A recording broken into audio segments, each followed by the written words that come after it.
I've always been interested in creativity at work, especially in my role as consultant to help organisations be leading edge, do things differently, get more market share as a result of that. And so it always fascinated me, how did people think about creativity at work? How creative did they feel they were? So I interviewed 100 people and just asked them that question, what about creativity at work? And they didn't see themselves as creative. And most of them rated themselves out of 10 around about a 4, which I thought was interesting. And only about 3% of them, 3 out of 100, had any kind of process that they had ever used in the workplace or anybody had ever used with them to come up with ideas on demand. It was kind of as if they were created by mistake. They talked about having an idea and were really surprised that it worked.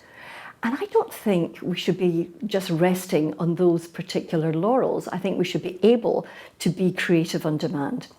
And then the other thing I wanted to know was, well, how creative are companies in the UK at the moment? So I commissioned a poll of 1,000 managers, people at work, to say what did they have, what resources were put in place to help them be creative, what process did they use, and what culture was there around to reward creativity at work.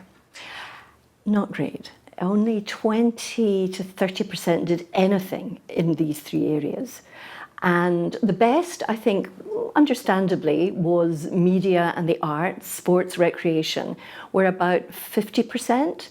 The best were farmers, was agriculture. 60% of them felt they were really creative at work. And I think the reason for that is there are so few of them nowadays with their margins being cut so much by the large supermarket chains that they've had to diversify. And it's a shame because actually that's how we should all be feeling at work. But even then, media and the arts was still only 50%, and yet their money is made out of that, and only 50% of them were doing anything specifically on a regular basis to be creative at work. Based on previous research, there are 4 creative styles, and I've called them foragers is number 1. Foragers love to listen and chat to other people and bring ideas from disparate places. Explorers love to take completely unrelated things and bring them together. They're big picture people. They love concepts, not detail. And then there are synthesizers, and they take the conceptual ideas from the explorers and turn them into something practical. And then finally, there are disseminators, and they're the ones that make things happen, that disseminate the ideas, turn them into doable propositions, present them in a way that people get them. And really, to function well as a creative organization, you need all 4 types. And I'm not sure these are evenly distributed. I did a webinar yesterday, and I found when I asked people what creative types they were, and there were 200 people listening to the webinar, and 46% were disseminators, 26% synthesizers, 26% were foragers, and only 6% were explorers. Now, what does that mean?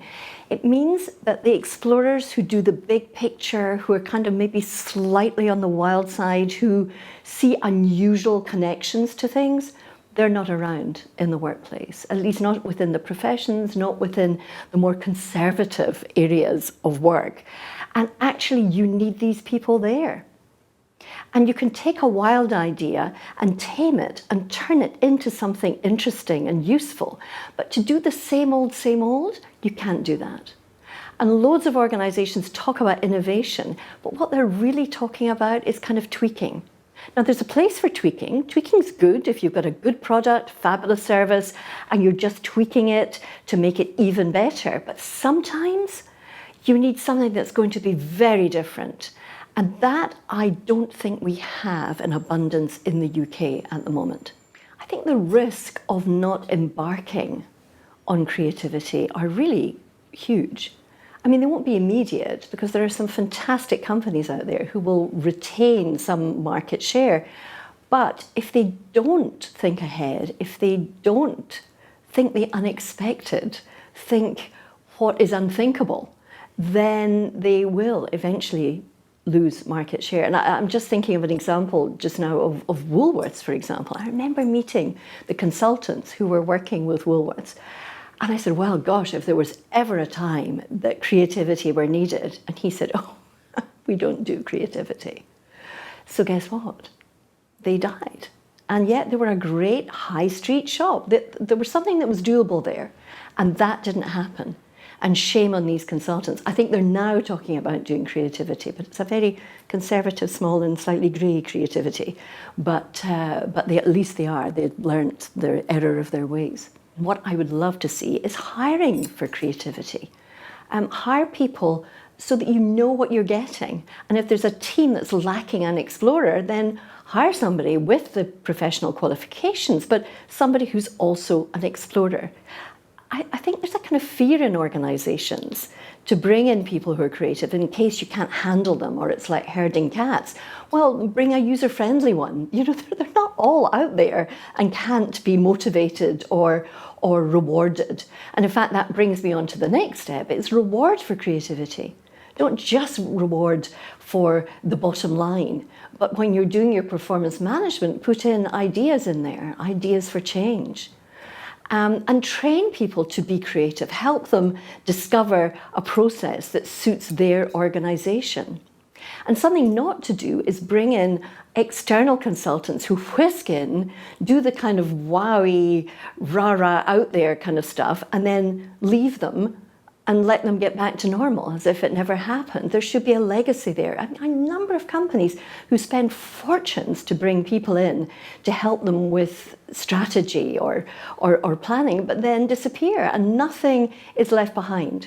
And I remember saying to a colleague of mine when she went through, her organisation went through just that process, and I said, so have you encapsulated some of these ideas in your meetings? And she said, no.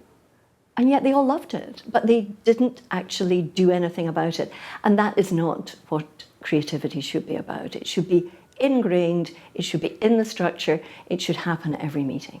What I've said perhaps is off-putting for people, it sounds too large. I would just start small.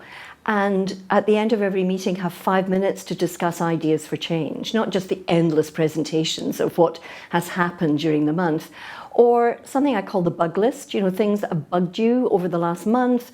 Why not brainstorm? Everybody's at the meeting, get them to help each other to overcome some of these bugs. And then when that's happening, you've got the idea, start some kind of creative process and really do proper brainstorming, not some poor sucker at a flip chart and everybody else is falling asleep, but actually some kind of dynamic brainstorming.